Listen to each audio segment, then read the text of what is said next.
In this example, we're going to find a steady state solution of this differential equation here. Q is the dependent variable, T is the independent variable. The left hand side represents the voltage drops across a resistor and a capacitor in series. The voltage drop across a resistor is R times the current. Since the current is the amount of charge flowing past a point in the circuit in unit time, we can write the current as dq dt. The voltage across the capacitor is Q over C. The voltage source is given by V sub I e to the j omega t, where j is the square root of -1. We are going to solve this differential equation by substitution. We see that the right hand side is an exponential function, and the derivative of an exponential function is an exponential function. So if Q has the form of an exponential function, we can make it satisfy this differential equation. So we want to have e to the power of j omega t in our solution for Q, and we have some constant C0 which we will need to determine. So we substitute this into the differential equation and we can solve for C0. So the first thing we need to do is take the derivative.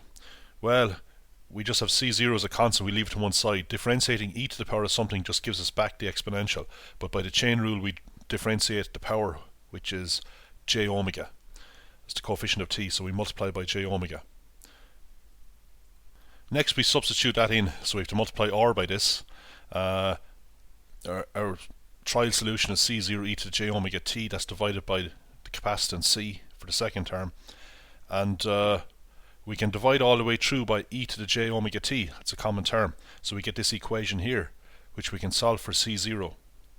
So if we factorize C0 out, we have C0 times Rj omega plus 1 over C. So we divide across by that, and if we multiply above and below by C, we get CVI over RCj omega plus 1. Having found C0, we can plug back into our trial solution, and we have the solution to the differential equation Q. Knowing Q, we can get the voltage across the capacitor. Divide Q by C. So we divide this by C, the C drops out on top. The voltage across the resistor is given by R dq dt, so there's a misprint here. So we have to differentiate this here with respect to time. Well, everything in front here is just a constant, so we just have this constant in front, CVI over RC j omega plus 1. We differentiate e to the power of something, we get it back. And then by the chain rule we differentiate the power with respect to time, we just get j omega.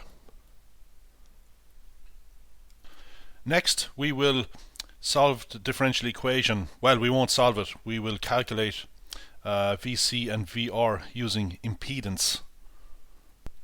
For an RC circuit, the impedance is given by ZR plus ZC. ZR is the impedance of the resistor, ZC is the impedance of the capacitor.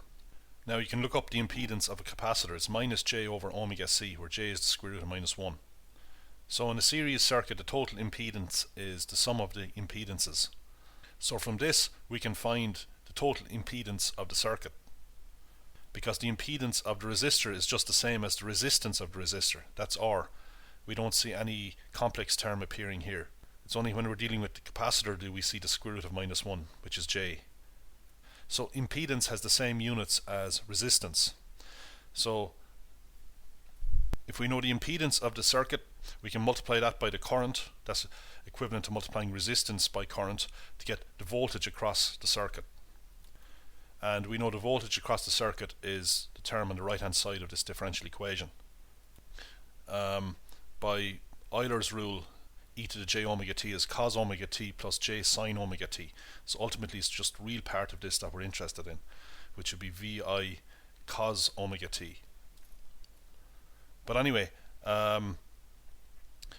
so by using the impedance method we can get the current.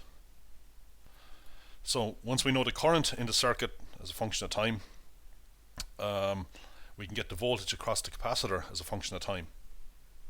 So voltage has the units of resistance times current, where in this case we don't talk about resistance of the capacitor but the impedance of the capacitor. And if you look that up, that's minus j over omega c. We multiply that by the current, and we should get the result that we got up here from solving the differential equation. Okay, let's just check this calculation. We multiply minus j by vi, and we multiply omega c by r to get omega cr. Omega c by minus j over omega c cancels the omega c's, so we get this. Now we can multiply this thing above and below by j. So we've j times minus j. Well, that's minus j squared. That's minus minus 1. That's plus 1. And we multiply j by omega cr. You can see that we do get that term. I'll write it like the way it is here. And we have j times minus j is minus j squared. That's minus minus 1, which is plus 1. To get the voltage across the resistor, we multiply ZR, but ZR is just the resistance R times I. So we multiply R by this here. So we get R VI e to the j omega t over R minus j omega c. Now we can multiply this thing above and below by j omega c. And you see we'll get the numerator. If we multiply j omega c by r, we get this term here. When we multiply j omega c by minus j omega c, well, we get minus j squared. But minus j squared is minus minus 1, which is plus 1. Next, we are going to find a ratio of the magnitude of Vc divided by the magnitude of Vi. For the case where R is 1 kilo ohm and C is 1 microfarad. Well, 1 kilo ohm is 1000 ohms, so we plug that in to the denominator here. That's 1000, but we have to multiply that by C. C is 1 microfarad. Well, that's 1 millionth of a farad, or 10 to the minus 6 farads. So we have R is 10 to the 3 by C is 10 to the minus 6. That's 10 to the minus 3. Now let's just go back to the voltage source. By Euler's law, e to the j omega t is cos omega t plus j sine omega t, where j squared is minus 1. Vi is the maximum voltage, since both the cos and sine functions lie between minus 1 and plus 1.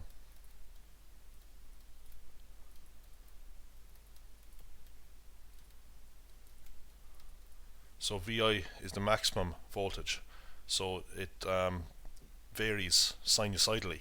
Well, ultimately it's the real part of this that we're interested in. So ultimately we're interested in Vi cos omega t. But to solve the equation, we have this imaginary term. So we have to get the magnitude of Vc divided by the magnitude of Vi. Well, here is the magnitude of Vc. We just get the magnitude of numerator, denominator, and exponential term. When we're dividing, we get the magnitude of the quantities we're dividing, and when we're multiplying, we just get the product of the magnitudes. Now we have to divide this by the magnitude of Vi.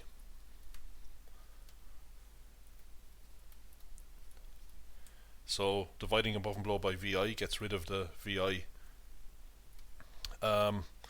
Okay, so we have 1 over the magnitude of this complex number.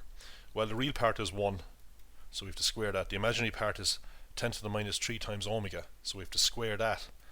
So if the square 10 to the minus 3, well, that's 10 to the minus 6. And then we have omega squared. And we have to take the square root of this when we're getting the magnitude. So this is essentially Pythagoras' theorem. We're getting the distance of the complex number to the origin. So we get the sum of the squares of the real and imaginary parts and take the square root. Now, what about the magnitude of this exponential term? But using Euler's rule, we can write it like this. And, well, this is just the square root of real part squared plus imaginary part squared. So we square the real part, then we square the imaginary part. But this is a well-known identity. Cos squared of an angle plus sine squared of the same angle is always 1, no matter what the angle is. Now, here's our table for various values of omega. Omega is the angular frequency of the circuit. The frequency of the external voltage, F, is related to omega through this formula here. We just have this constant multiple 2 pi. So if we want to get the frequency in hertz of the voltage applied, we just take omega and divide by 2 pi. So they're just proportional to each other. So if we know omega, we essentially know the frequency in hertz of the voltage. We can see that when the frequency of the voltage is very high, then the voltage across the capacitor divided by the voltage, external voltage, is nearly zero. So we've essentially no voltage across the capacitor, at least compared to the external voltage. So we effectively filter out high frequencies. Next, we are going to find the value of the high cut frequency, which is defined this way: FHC is the high cut omega divided by 2 pi. So this is the frequency for which the magnitude of Vc divided by the magnitude of Vi is 1 over root 2. So we just have to solve this equation. Put Vc over Vi, which we know is given by this, equal to 1 over root 2. So numerators are the same, so denominators must equal each other. Square both denominators. So subtract 1 from both sides, and then multiply both sides by 10 to the power of plus 6. Now the square root of 1 million is 1000. So our high cut angular frequency is 1000, which means that the high cut frequency is 1000 divided by 2 pi, which is approximately 159 Hertz.